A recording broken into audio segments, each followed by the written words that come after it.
네, 동네 사람들이 들려주는 책과 음악 이야기 용정동 책방 시즌 2로 진행하고 있죠. 인간문의 연마서의 김한희 초등학교 선생님 나오셨습니다. 선생님 어서 오세요. 네, 반갑습니다. 인간문 연마서 김한입니다. 자, 용정동 책방 코너 속 코너로 할까요? 네, 지난 시간부터 철학책 읽기 저희가 하고 있는데 지난번 장자크 루소의 사회계약론 살펴봤어요. 네네. 네, 이어서 오늘 두 번째 시간인데 어떤 철학자 소개해 주실 건가요? 네, 지그문트 프로이트인데요. 뭐 정신분석학의 창시자고 우리가 알고 있는 이드 슈퍼에고 초자자 이런 말을 처음으로 발명한 사람입니다. 네, 그러니까 무의식 인간의 무의식 세계에 대해서 심층적으로 연구한. 네네. 네. 무의식 세계를 발견하고 그것을 학문적으로 이론화한 음. 사람이라고 보시면 되겠습니다. 네. 네. 자, 지금부터 프로이트 뭐 아마 대부분 다 이름은 네네. 들어보셨을 텐데, 네네. 근데 워낙 좀 이렇게 네. 어렵다라는 네네. 생각이 먼저 들거든요. 네, 그런 이미지가 있죠. 이게 도대체 뭐 책들도 많이 출간돼 있는데 한 장 넘기기가 힘들 정도로 좀 난해하다 이런 분들도 많으실 텐데 네네. 실제로 뭐 난해해서 그런 겁니까? 아니면 뭐 또 다른 문제가 있는 겁니까? 세 가지 원인이 있는데요. 네. 네, 첫 번째는 실제로 난해합니다. 그래서 완전히 새로운 분야를 프로이트가 개척했거든요. 그래서 미로를 누구도 탐험하지 않은 탐사지를 혼자 탐험하면서 지도를 그린 거라고 보시면 돼요. 네. 예전에 이제 고대 지도 보면 되게 엉터리 많잖아요. 그런 것처럼 이제 미로를 탐사하는데 그걸 최초로 그리다 보니까 표현 자체가 좀 난삽하고 어려운 점이 있습니다. 그래서 실제로 그 프로이트의 수제자이고 또 자기의 독특한 분야를 만들어낸 거장이기도 한데 칼 융이 네. 프로이트의 이제 논문을 보면서 그런 말 하거든요. 편지를 제가 그대로 읽어드리면 네. 다른 제자한테 쓴 편지예요. 칼 융이 곧 세 번째로 읽게 될 겁니다. 내가 특별히 멍청한 건가요? 아니면 문체 때문인가요? 조심스럽지만 후자라고 생각합니다라는 네. 표현이 있거든요. 그 정도로 그 프로이트의 제자들 중에서도 수제자라고 불리는 사람마저 수제자마저도 세 번 읽고 이해가 안 됐다. 내용 자체가 일단 어렵다. 네네. 네. 프로이트도 고백해요. 뭐라고 하냐면 나에게 아주 힘든 일이네. 우리한테 아주 가까운 사람들만 빼면 아마 아무도 읽지 못할 거야. 우리의 재현 작업이 얼마나 서툰지, 우리가 정신이라는 위대한 예술 작품을 엉망으로 찢어놓고 있다. 이런 표현하거든요. 그러니까 기존에 없던 새로운 영역, 낯선 영역을 이야기하다 보니까 필연적으로 발생할 수밖에 없는 그런 문제일 수 있을 것 같아요. 그렇죠. 이것만이 그러니까 답니까? 아니면 또 다른 이유가 있습니까? 다른 이유가 있는데 번역 문제가 사실은 번역 문제 있습니다. 그래서 한국에 나온 프로이트 전집이 미국판 전집에 비해서 분량도 3분의 2밖에 안 되고 이제 문장이 누락되거나 아예 문단 전체가 통째로 누락된 경우도 많습니다. 더군다나 충동, 본능이 프로이트한테 굉장히 중요한 개념인데 그 개념도 거꾸로 번역하거나 아니면 본능 충동이라는 그 말도 안 되는 조합어를 만든다든지 그런 번역 문제가 있고 근데 사실은 번역이 어려운 일이에요.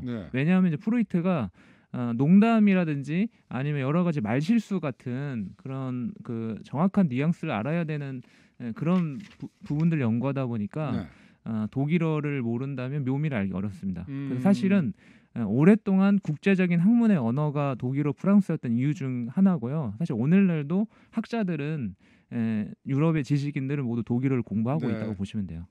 알겠습니다. 어쨌든 뭐 왜 어렵게 느껴지는지 이제 이유를 들어봤는데 그래도 뭐 내용을 쉽게 풀어쓴 그런 책들도 좀 있을 거라는 기대를 해보면서 오늘 좀 이야기를 나눠봤으면 좋겠는데 일단 프로이트라고 하는 그런 학자가 좀 처음부터 정신분석을 한 게 아니고 생리학자로 출발했다고 들었거든요. 네, 맞아요. 정확하게는 그 생리학 중에서도 신경학자였습니다. 신경학자. 그래서 뭐 생리학 연구소에서 일하고 대학생 때 그 칠성장어라는 논문을 썼는데 그게 굉장히 뛰어난 논문이어서 과학계에서 40년 동안 인용이 되거든요. 근데 그건 놀라운 일이에요. 왜냐하면 과학계에서는 새로운 발견이 계속 나타나고 그런 어떤 기술 발전에 따라 가지고 실험이 계속 진화되는데 40년 지난 후에도 인용될 정도면 뛰어난 논문을 썼다고 볼 수 있을 것입니다. 그 마약류로 분류되는 코카인 연구도 있다고요? 네네. 코카인의 그 마취 속성을 처음으로 깨달은 사람이 프로이트예요. 네. 그래서 그런 그 프로이트인데 문제는 그 성과를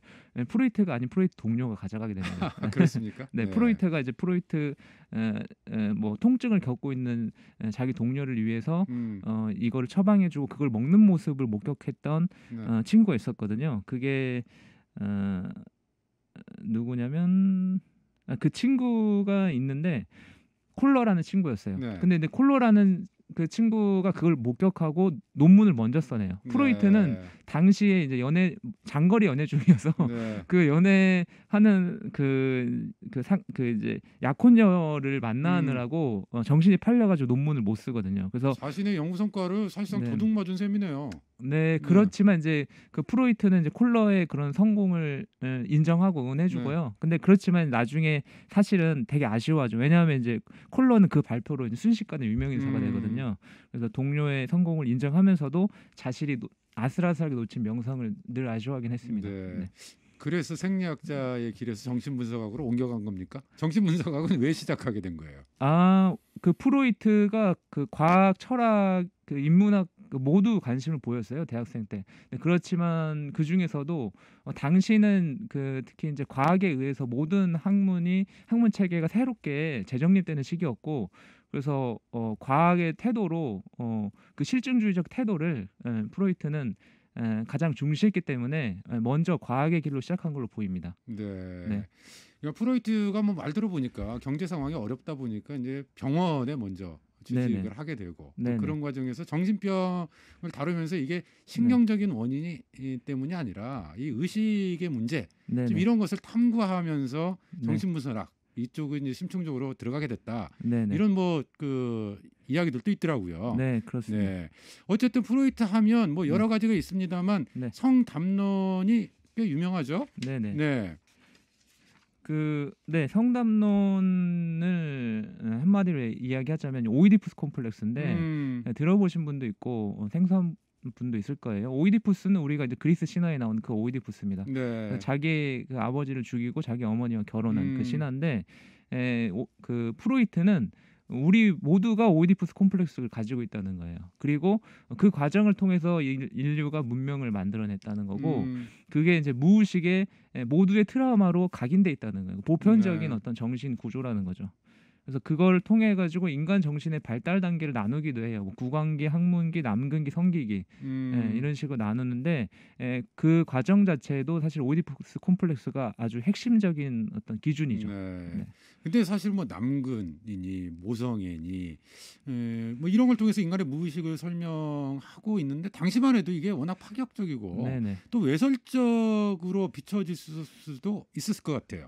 그게 거의 점성술 수준으로 사이비과학으로 치부받아요. 그래서 이제 의학계에서 철저히 파문당하고 조롱당하는 조롱의 아이콘이 프로이트였는데 특히 이제 프로이트가 유아 성욕설을 발표하고 나서부터 더 심해집니다. 왜냐하면 당시 오늘날도 그렇지만 당시 더 이제 심했는데 뭐냐면 그 말도 못하고 걷지도 못하는 아이가 무슨 성욕이냐 그런 천사 같은 아이가 무욕의 상식인데 그래서 그때부터 뭐 거의 변태 취급 당했는데 사실은 오늘날에도 프로이트 하면 뭔가 어쩐지 수상하다 이런 어떤 사실 이미지가 엉겨붙어 있는 게 사실이고 그 이론을 깊이 있게 읽지 않는다면 그런 편견이 아직도 그 딱지가 붙어 있죠. 페미니스트들로부터도 비판을 받았다고요? 어떤 이유입니까? 그 이유가 이제 오이디푸스 콤플렉스를 보더라도 남성 중심의 이론이잖아요. 남성인 주인공이 그 아버지와 적대하는 과정이기 때문에 사실은 이제 굉장히 남성 중심적이에요. 그리고 여성에 대한 어떤 그 무의식의 생성 과정, 성의 발달 과정을 뭐라고 묘사하냐면 여성은 남근이었기 때문에 그 남근 갖고 싶어한다. 남근 선망을 하기 때문에 아이를 낳고 싶어하는 남근을 대체하는 그런 묘사를 하니까 분노할 수밖에 없고 사실 프로이트가 여성을 잘 몰랐어요. 본인이 스스로 여성을 잘 모른다고 계속 고백하고 있고요 논문에. 그리고 나중에 이제 덴마크의 공주 마리 보나파르트를 만났는데 그때는 이렇게 결정적으로 이렇게 말하죠. 내가 30년 동안 연구해왔지만 여성의 심리를 분석했지만 아직도 모르겠다. 여성을 무엇을 원하는지 난 도대체 모르겠다 이렇게 고백하거든요. 자, 이 지금부터 프로이트 뭐 우리가 성남론에 대한 이야기를 했습니다만 이것이 전부는 아니고 사실은 뭐 불안이나 우울이나 욕망 같은 현대인에게도 굉장히 중요한 개념들 이런 것들이 이제 프로이트가 사실 만들어내고 그런 영역들을 좀 개척해냈던 또 대표적으로 트라우마 뭐 이런 것들도 프로이트의 이 성과라고 이렇게 볼 수가 있을 텐데 초기에 사이비 소리까지 듣던 프로이트 이제 학계로부터 인정을 좀 받게 되잖아요. 네, 계기가 있습니까? 굉장히 인정받기까지 오래 걸려요. 거의 30년 넘게 걸리는데 프로이트가 포기하지 않고 동료들과 꾸준히 공부합니다. 바로 이제 수요 심리학회인데 아주 아들러 등 다른 의사들과 구성된 소규모의 그런 그 학회였어요. 근데 외부에 대한 인정 투쟁에 힘을 쏟기보다는 자신과 동료들의 연마하고 실력을 기르는 쪽을 택한 거죠. 그런데 프로이트가 유럽에서는 각국의 작은 소규모의 이제 지지자들은 있었어요. 그렇지만 이제 공식적으로는 파문당한 처지였죠, 학계에서. 1909년에 미국의 초청을 받게 되면서 바뀝니다. 그때 이제 스탠리 홀이라고 그 이제 진취적인 심리학자고 그 미국의 이제 실력자 거두인데 이 사람이 클라크 대학 총장이거든요. 프로이트한테 명예 박사 학위를 수여하면서 심리학의 거장으로 초청합니다. 그 이후에 국제적 명성을 얻게 되죠. 그러니까 미국에서부터 좀 인기를 얻고 명성을 얻기 시작했군요. 그렇죠. 뭐 지금 방금 잠깐 소개를 했습니다만 그 같이 그때 교류했던 이제 학자들이 한국에서 미움받을 용기로 이제 인기가 있는 아들러, 또 칼융, 뭐 이런 이제 그 사람들하고 교분을 나누게 되는데 먼저 아들러와의 교분 이야기가 상당히 재밌다면서요? 네, 아들러가 이제 그 빈의 수요 심리학회 빈의 소모였거든요. 가장 유명하고 프로이트 다음으로 영향력이 컸던 인물입니다. 그래서 프로이트를 대신해서 그 빈 정신분석협회 회장을 맡기도 했었죠. 그런데 이제 사실은 그런 어떤 프로이트가 제자들과가 인연이 길게 이어지지 않고 나중에는 항상 적으로 돌아서게 되거든요. 나중에 싸워요? 네네. 그래서 아들러랑도 그렇게 서로 결별하게 됩니다. 아니 왜 싸우게 된 이유가 뭐예요? 사실 아들러랑 프로이트는 모든 게 서로 정반대인 스타일이었어요. 뭐 옷 입는 스타일부터 해서 환자를 대하는 어떤 태도라든지 그런 어떤 치료 방식 이런 거 다 정반대였는데 사실 그런 개인적인 것 때문에 트러블이 있었다기보다는 이론적인 어떤 신념의 충돌이 있었습니다. 그래서 왜냐하면 아들러는 병의 원인으로서 그 유전적인 요인을 주장했거든요. 근데 프로이트는 사실 그런 어떤 기존의 이제 생리학이나 그런 어떤 그 물질적인 것에서 더 나아가서 심리적인 원인을 주장한 사람이잖아요. 그렇게 이제 무의식을 개척한 사람인데 아들러가 자기의 이론에 이제 전혀 반역할 수 있는 그런 부분들을 들고 오는 걸 견딜 수가 없었죠. 그래서 아들러는 프로이트와 지지자들에 의해서 이 정신분석학회에서 쫓겨나고 개인 심리학이라는 새로운 학파를 형성하게 됩니다. 그리고 그 이후에 사실은 오늘날에도 뭐 일본이나 한국만 하더라도 영향력이 사실은 아들러가 더 크죠. 굉장히 교육계도 그렇고. 그러니까 유전 등 개인의 속성, 개인의 특성에서 비롯된 것이냐, 아니면 인간이 갖고 있는 보편성 이런 것에서도 비롯된 거냐, 이걸 두고 둘이 다툼을 벌이는. 그렇죠. 그래서 사실은 이제 뭐 우리 아들러 하면 그 콤플렉스라는 개념을 유명하거든요. 열등감을 가지고 되는 게 그 유전적 원인이다. 이런 말 한 거죠, 아들러는. 칼융과도 처음에는 아버지와 아들처럼 사이가 좋았다가 끝이 안 좋았다고 들었어요? 그 이제 아들러를 이제 빈 정신분석학회 학회장에서 쫓아난 다음에 그 다음에 회장으로 추대했던 게 칼융이었어요, 프로이트가. 근데 왜 그랬냐면 칼융이 유대인이 아니었거든요. 스위스 사람이었고 그 당시에 학회 회원들이 다 유대인들이었어요.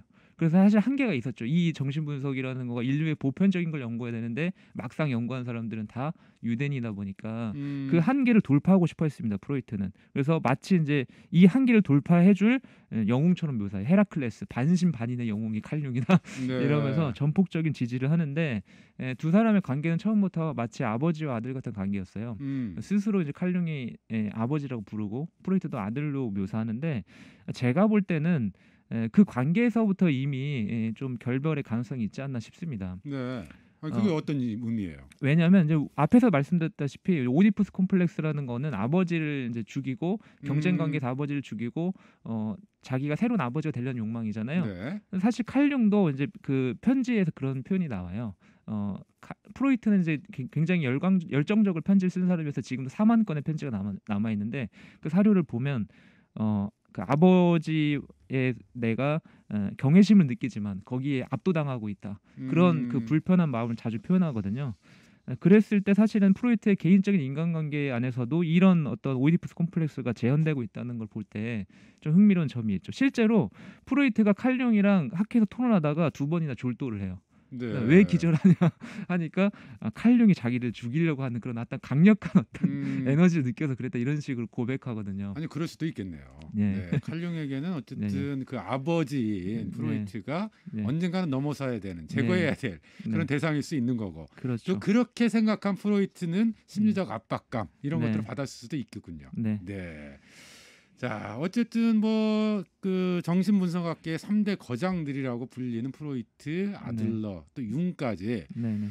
근데 사실은 이제 프로이트가 그 융이나 아들러에 비해서 좀 한물 같다 이런 평가를 받다가 최근에 다시 좀 주목을 받고 있는 것 같아요. 맞습니다. 이유가 있을까요?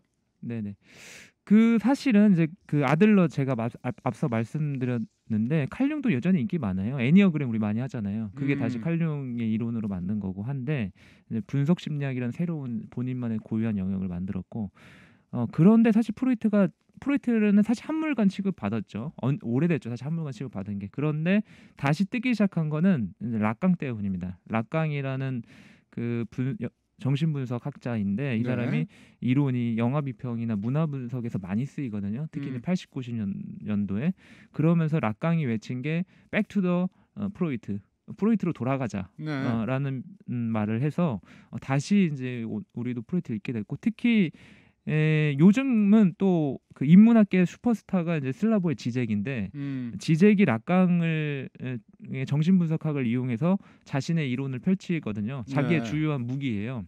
그러면서 지젝이 뜨면서 또 이 락강과 프로이트가 다시 읽히기 시작하는 거죠. 그러니까 이제 후대 학자들이 프로이트를 네네. 소환하기 시작하면서 네. 다시 각광받고 있다. 네. 이제 다른 한켠에서 앞서도 잠깐 이야기했습니다만 불안과 우울 또 욕망 네. 이런 것에 휘둘리고 있는 현대인들의 상황, 좀 이런 외로움과 고독 이런 부분들이 프로이트를 다시 소환하고 있지 않나 뭐 이런 생각도 좀 드네요. 맞습니다. 네. 자, 어쨌든 우리 프로이트 이야기를 했습니다만 어렵다고만 이야기를 했지만 실제로는 쉽게 쓴 책들도 있다고 들었거든요. 혹시 하나 소개해 주실 만한 책이 있을까요? 그 프로이트 전집 중에서는 이 정신분석 강의 그리고 이제 새로운 정신분석 강의 이 책이 가장 쉽고요.